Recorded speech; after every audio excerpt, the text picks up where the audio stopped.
Hello and welcome दोस्तों, मेरा नाम है करण और आप सभी का ट्रेड सॉल्यूशन के इस यूट्यूब चैनल के ऊपर स्वागत है। आज हम अपनी इस वीडियो में बात करेंगे फार्मा सेक्टर की एक कंपनी के बारे में जिसका नाम है ग्लैंड फार्मा। ग्लैंड फार्मा जल्द ही मार्केट्स में अपना आईपीओ लॉन्च करने जा रही है और आज हम अपनी इस वीडियो में ग्लैंड फार्मा के आईपीओ के बारे में डिटेल में डिस्कशन करेंगे। तो चलिए स्टार्ट करते हैं। अगर हम ग्लैंड फार्मा की बात करें तो ग्लैंड फार्मा जो है वो एक हैदराबाद बेस्ड कंपनी है जो कि 1978 में एस्टेब्लिश हुई थी। अगर हम ग्लैंड फार्मा के फाउंडर की बात करें, जिन्होंने इस कंपनी की नींव रखी थी, जिन्होंने इस कंपनी को स्टार्ट किया था, तो पीवीएन राजू इस कंपनी के फाउंडर हैं जिन्होंने इस कंपनी को 1978 में स्टार्ट किया था। अगर हम इस कंपनी के बिजनेस की बात करें तो ये जो कंपनी है ये इंजेक्टिबल्स के बिजनेस में काम करती है। अब इंजेक्टिबल्स क्या होते हैं? इंजेक्टिबल्स हमारी वो दवाइयां होती हैं जिन्हें इंजेक्शंस के थ्रू बॉडी के अंदर इंजेक्ट किया जाता है, शरीर के अंदर पहुंचाया जाता है और इस तरीके की दवाइयों की मैन्युफैक्चरिंग जो है वो ये कंपनी करती है।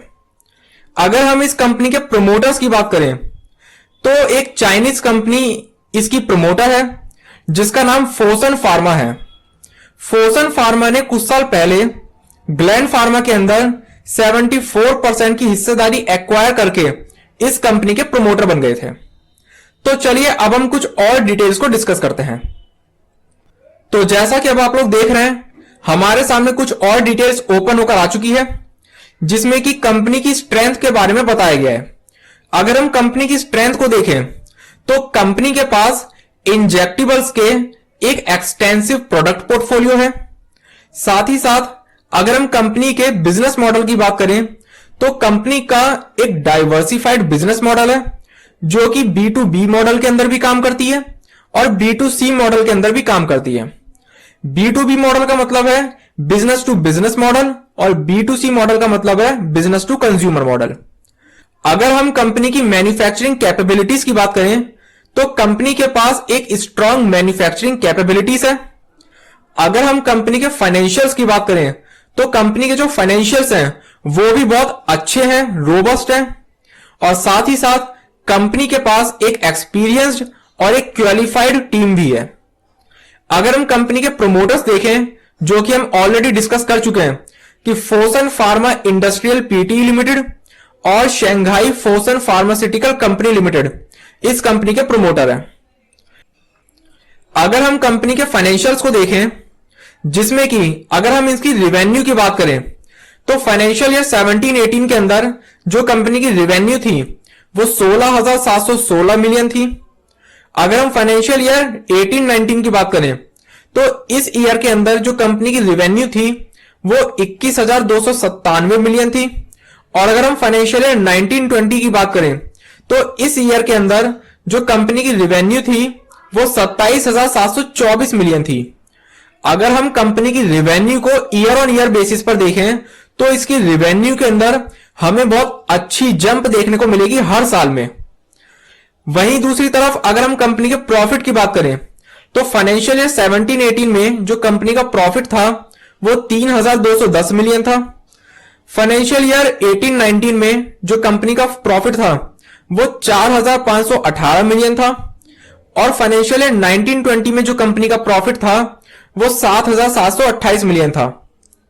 अगर हम कंपनी के प्रॉफिट को भी देखें तो इसके प्रॉफिट के अंदर भी हमें ईयर ऑन ईयर बेसिस एक बहुत ही ज्यादा अच्छी जंप देखने को मिलेगी हर साल। अगर हम इसको नीचे स्क्रॉल डाउन करें तो हमारे सामने इसके आईपीओ के रिगार्डिंग डिटेल्स ओपन होकर आएगी जिसमें कि हमें सबसे पहले क्या बोला गया है कि कंपनी जो आईपीओ लॉन्च करने जा रही है उससे जो पैसा कंपनी को रिसीव होगा उस पैसे का यूज कंपनी कहां करेगी। तो कंपनी जो है वर्किंग कैपिटल रिक्वायरमेंट्स को फुलफिल करने के लिए इस पैसे का यूज करेगी, कैपिटल एक्सपेंडिचर रिक्वायरमेंट्स को फुलफिल करने के लिए इसका यूज करेगी और साथ ही साथ जर्नल कॉर्पोरेट पर्पसेस को फुलफिल करने के लिए भी इस पैसे का यूज करेगी। अगर हम इस आईपीओ की कुछ और डिटेल्स को देखें तो ये जो आईपीओ ओपन होगा वो 9 नवंबर से 11 नवंबर के बीच में ये आईपीओ ओपन होगा। अगर हम इसके इशू टाइप की बात करें तो बुक बिल्डिंग के जरिए यह आईपीओ लॉन्च किया जाएगा। अगर हम इस आईपीओ के इश्यू साइज की बात करें तो 4,31,96,968 इक्विटी शेयर्स का इसका इश्यू साइज है, जिसे कि अगर हम अमाउंट में देखें तो लगभग 6,480 करोड़ रुपए का इसका इश्यू साइज है। अगर हम इस इश्यू साइज में फ्रेश इश्यू की बात करें तो लगभग 83,33,333 इक्विटी शेयर्स का फ्रेश इश्यू है, जिसे कि अगर हम अमाउंट में देखें तो लगभग 1,250 करोड़ रुपए का फ्रेश इश्यू है। और अगर हम ऑफर फॉर सेल की बात करें तो लगभग 3,48,63,635 इक्विटी शेयर्स का ऑफर फॉर सेल है, जिसे कि अगर हम अमाउंट में देखें तो लगभग 5,230 करोड़ रुपए का ऑफर फॉर सेल है। अगर हम शेयर की फेस वैल्यू देखें तो ₹1 पर इक्विटी शेयर की फेस वैल्यू का शेयर है। अगर हम आईपीओ के प्राइस बैंड की बात करें तो 1,490 रुपए से 1,500 रुपए के बीच में इस आईपीओ का प्राइस बैंड है, जिसमें कि 1,490 रुपए इसका लोअर प्राइस है और 1,500 रुपए इसका अपर प्राइस है। अगर हम मार्केट लॉट की बात करें तो एक लॉट के अंदर 10 शेयर्स हैं। अगर हम बात करें मिनिमम ऑर्डर क्वांटिटी की कि कम से कम हमें कितने शेयर्स के लिए अप्लाई करना पड़ेगा, तो एक लॉट के लिए तो हमें कम से कम अप्लाई करना पड़ेगा, और क्योंकि एक लॉट के अंदर 10 शेयर्स हैं तो कम से कम 10 शेयर्स के लिए हमें अप्लाई करना पड़ेगा। अगर हम इसकी लिस्टिंग की बात करें तो बीएसई और एनएसई दोनों ही एक्सचेंजेस के ऊपर हमें इसकी लिस्टिंग होते हुए देखने को मिलेगी। अगर हम ग्लैंड फार्मा आईपीओ के टाइम टेबल की बात करें तो 9 नवंबर के दिन यह आईपीओ ओपन होगा, 11 नवंबर के दिन इसकी क्लोजिंग होगी। जिन लोगों को शेयर्स की अलॉटमेंट मिलेगी 17 नवंबर को लोगों को शेयर्स की अलॉटमेंट मिलेगी। जिन लोगों को शेयर्स की अलॉटमेंट नहीं मिली उनको उनका पैसा 18 नवंबर के दिन रिफंड किया जाएगा। जिन लोगों को शेयर्स की अलॉटमेंट मिल गई है उनको उनके डीमैट अकाउंट के अंदर शेयर्स 19 नवंबर के दिन क्रेडिट किए जाएंगे और 20 नवंबर के दिन हमें शेयर्स की लिस्टिंग होते हुए देखने को मिलेगी। अगर हम आईपीओ के लॉट साइज की बात करें तो कम से कम एक लॉट के लिए तो अप्लाई करना पड़ेगा और एक लॉट में 10 शेयर्स हैं। और अगर हम एक लॉट की इन्वेस्टमेंट वैल्यू देखें तो प्राइस बैंड के अपर प्राइस जो कि 1,500 रुपए है, इसके अकॉर्डिंग एक लॉट की इन्वेस्टमेंट वैल्यू हमारी 15,000 रुपए निकल कर आएगी।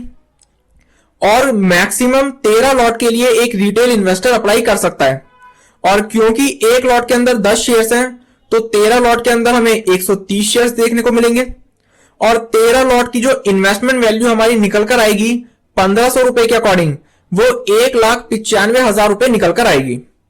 तो ये हमारे सामने कुछ डिटेल्स थी कंपनी के बारे में और कंपनी के आईपीओ के बारे में। तो इसी के साथ मैं अपनी इस वीडियो को कंप्लीट करता हूं। इस वीडियो का पर्पस सिर्फ नॉलेज प्रोवाइड करना है। किसी भी तरीके का एक्शन लेने से पहले अपने एडवाइजर से कंसल्ट जरूर करें और अपनी खुद की रिसर्च जरूर करें। और अगर आपको ये वीडियो पसंद आई हो तो इस वीडियो को लाइक और शेयर करना ना भूलें और हमारे चैनल को सब्सक्राइब जरूर करें। Thank you.